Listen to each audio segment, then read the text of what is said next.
Hey guys, just Tammy here. I wanted to touch a little bit on a subject that I was talking with Mother of Squirrels. If you guys don't know her or if you follow her, she did a live this morning. If you don't know who she is, go follow her, Mother of Squirrels. She did a live this morning. We were talking about emailing or contacting the Sheriff's Department up in Okanagan County, Washington. And I had mentioned, hey, what if we were to write a redress of grievance? I know that, we were asking a lot of people to write emails and things like that, which I did, and I've gotten no response yet. And I also made a call and got hung up on. So I was like, hey, next step is a redress of grievance. And there were a lot of people in the live that actually did not know what a redress of grievance is.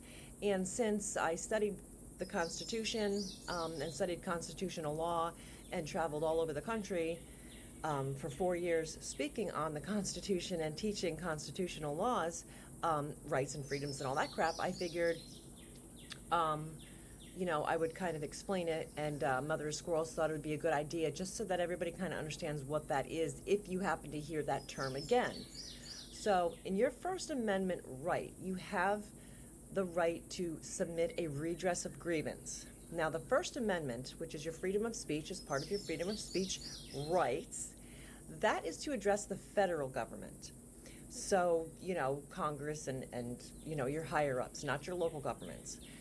The 14th Amendment. Now, the 14th Amendment is what protects and shields people so that they can submit a redress of grievance on a local level, on a smaller level, so your town councils, your police departments, your court systems, and things like that. Because the First Amendment really kind of only protects you on a federal level. This is not only for individuals, it's not just an individual right, but it's also a collective right. They call it a corporation right. And so you can have one person that submits a redress of grievance, or you can have a redress of grievance drafted and then everybody sign it, or you can have a group of people write their own redress of grievance and send it to the same place. And so the First Amendment and the 14th Amendment protect those rights, and those rights are just your freedom of speech rights.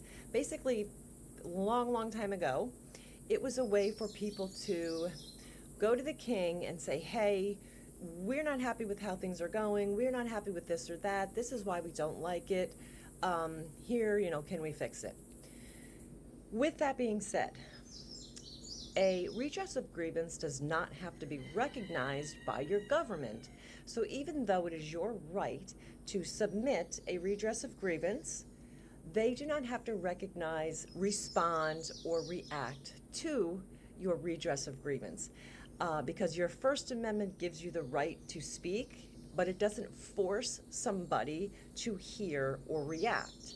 And so while having the right to say, well, not nowadays, mostly everything you say you can't say, while you have that right, at the same time, the government does not have to react.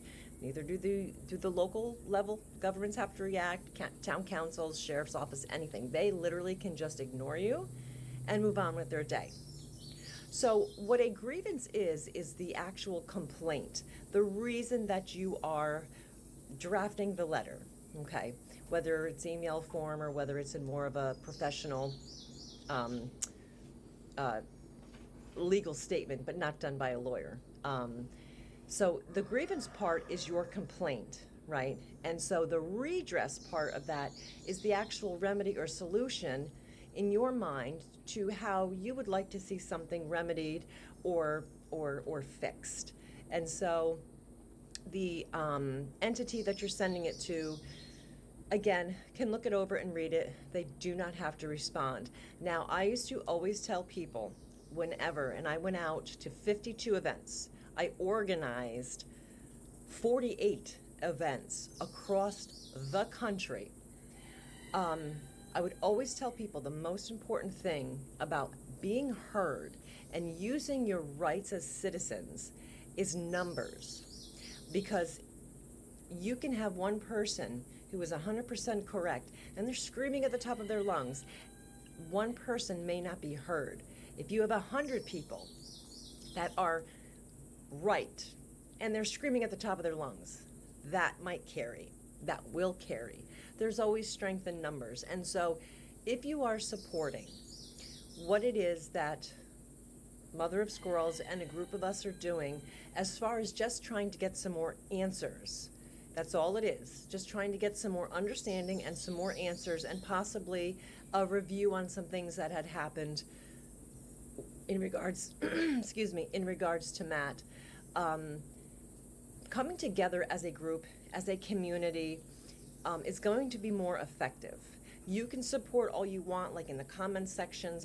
Everybody's like, yes, this is amazing work that you're doing.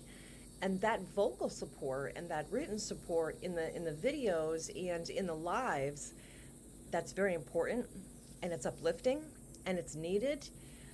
But unless you put pen to paper or finger to keyboard and we come together as a collective, it's going to be harder to be heard, and it's going to be harder to be taken seriously.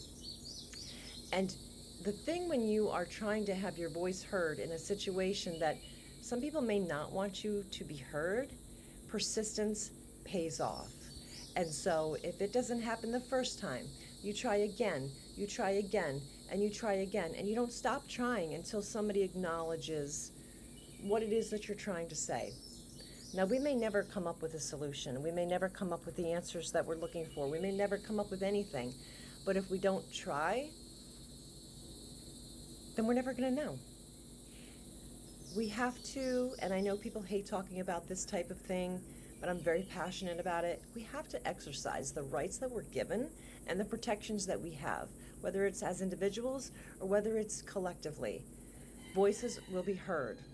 Now, as far as I know, there's an election coming up, or possibly some city council members, some sheriffs, some whatever, in that local area, I'm being very, very blanketing here, very blanket statement here, are going to be up for re-election. The last thing that somebody in an elected position wants is bad publicity, especially right before election time comes.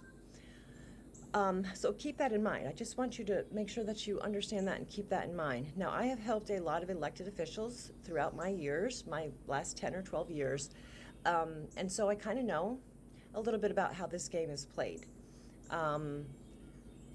So please just, and I know people are going to say in the comments, I know people are going to whatever with these comments. Here's the thing with comments. You can put what you want in the comments section. Usually 99.8% of the time, I don't even go back and look at comments. I never do, whether they're good, bad, or indifferent. Because I learned a very long time ago that comments can be some of the most poisoning things that you will ever see in a video, a picture, or whatever. And I learned to say what I wanted to say, put it out there in the world, and then leave it. And it's very rare that I will look at comments or reply to a comment, because people are always going to have great things to say, and people are always going to have nasty things to say. They could just walk by you in a social media world and just go, oh, and then move on with their day just because they can. Social media makes you physically untouchable. 9 times out of 10, in public, people would not say the things that they say on the internet to your face walking in public. So you have to have tough internet skin and tough internet shields. Always know your rights, always know what you're saying, and always know where you stand, because the minute that you slip up is the minute you could find yourself in trouble. So when I use certain phrases, or when I say things in quotations, or I say certain ways, it's because I know the laws, and I know where the line is, and I know where to stay behind it, and when to thrust through that line. So I hope this helped you understand what a redress of grievance is. I hope this helps you to understand, if you hear it in the future from Mother of Squirrels or Kai or anybody else that's following us. And just remember that it is a collective right. It's also an individual right. And the louder we are, the more it's going to help. Thanks, guys.